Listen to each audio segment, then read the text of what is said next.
going to start with Chapter 9 today, and the first thing we're going to look at is the idea of a polynomial and what it means. So we need to start with a little bit of background vocabulary. A monomial is a number, a variable, or the product of a number and one or more variables with whole number exponents. Now, a couple of important things about this here. This piece of the word mono means one. That's what mono means. And then nomial is referencing from the Greek or Latin for name. Like you've heard the word in Spanish for name is nombre. Or in biology, you may have talked about nomenclature, where you had to name the different classes and species.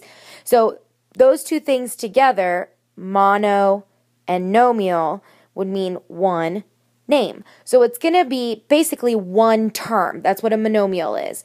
No addition, no subtraction. It's going to be one term where every piece is hooked together using multiplication. So the second piece of this that's really important is the fact that these are whole number exponents. Now remember, whole numbers are the set of your counting numbers, 1, 2, 3, and so on. Negatives are not part of the whole numbers. Fractions, 0, not part of the whole numbers. And that's important when we look at things that are monomials. So a monomial could be something as simple as -7. That would be a monomial, one term, -7, one name. Or I could have something like x cubed. X cubed, that's one term. Okay, it's not x plus 3 or x minus 3, it's x to the third power. And 3 is a whole number, so that's okay. Now we can even get as complicated as to put, we can put numbers and variables and even multiple variables together. That would still be a monomial. Okay, here's for comparison here a couple of examples of things that are not monomials. The first one would be something like 2x to the -5th. And why is that not a monomial? It's because it has a negative exponent. That's not a whole number, so it cannot be a monomial. A second example would be something like x plus 5. X is a term, 5 is a term. Separately, they're each monomials, but when we combine them together, now I have 2 of them. And by definition, I can only have one. This one has 2 terms, and so that's why this one would not be a monomial. Okay? All right. Now, the degree of a monomial, sometimes we have different characteristics that make it easy for us to describe them, okay? So to find the degree, which kind of refers to the exponents, it's the sum of the exponents in the variables in the monomial. The coefficients don't matter, it's just the exponents. Sometimes we don't need to find a sum. I can look at this first example. I have a 6, so the degree for this one is 6. The second example is equally simple. The degree here would be 3.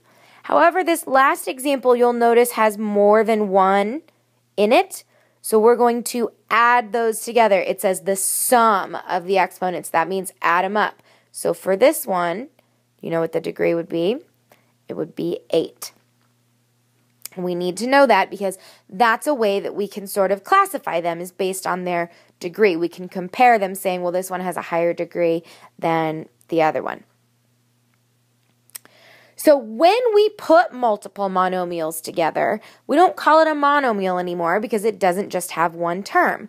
When we have more than one term, we call it a polynomial.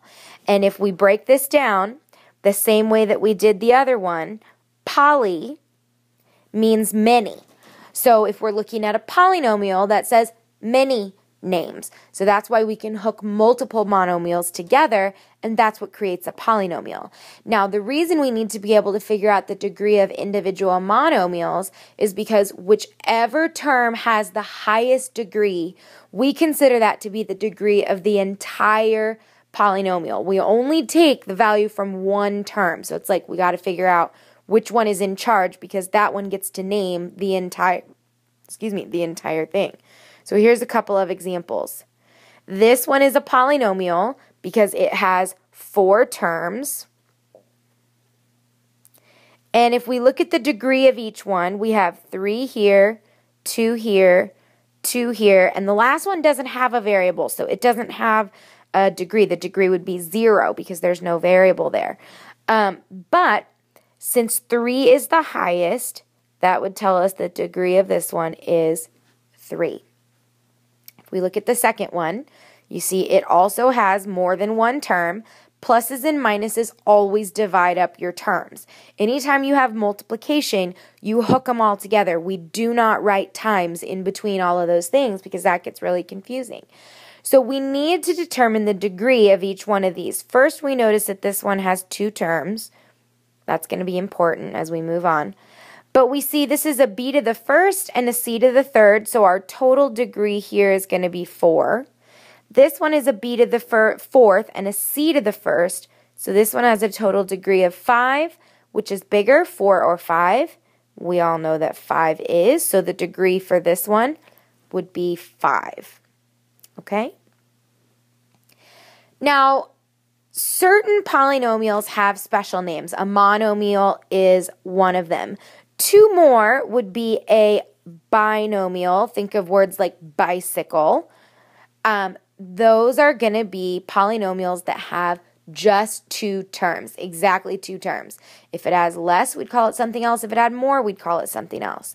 And then trinomial, like triangle, tricycle, again, 3 names. So this is going to be a polynomial with 3 different terms. When we classify polynomials, meaning put them into a category, we classify polynomials by the number of terms and the degree. So if you see a question that says classify the polynomial, it's asking you to name it, put it into the correct category. So let's look at these examples down here at the bottom. Negative 4x to the third plus x to the fifth. I have 2 terms, so that makes this a binomial.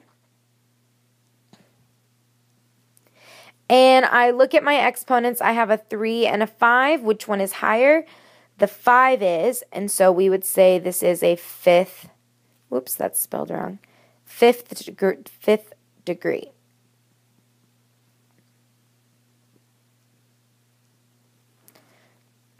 It's a 5th degree binomial. If we look at this example here, the first thing I notice is there are no pluses and minuses. That means that it is only 1 term, which means it's going to be a monomial. Now what we want to look at is the degree again. The total degree here is going to be 4. So we would call this a 4th degree monomial. And it sounds nicer to say the degree first, so if I was really going to write this first one properly, I would call it a 5th degree binomial.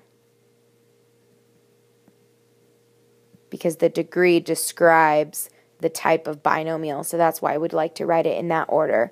When we look at this last one, it's not a monomial, it's not a binomial, it's not a trinomial, it has more than 3. Anything that has more than 3, we don't get any more specific than that, we just call it a polynomial. 4 is the highest exponent, so this is a 4th degree polynomial.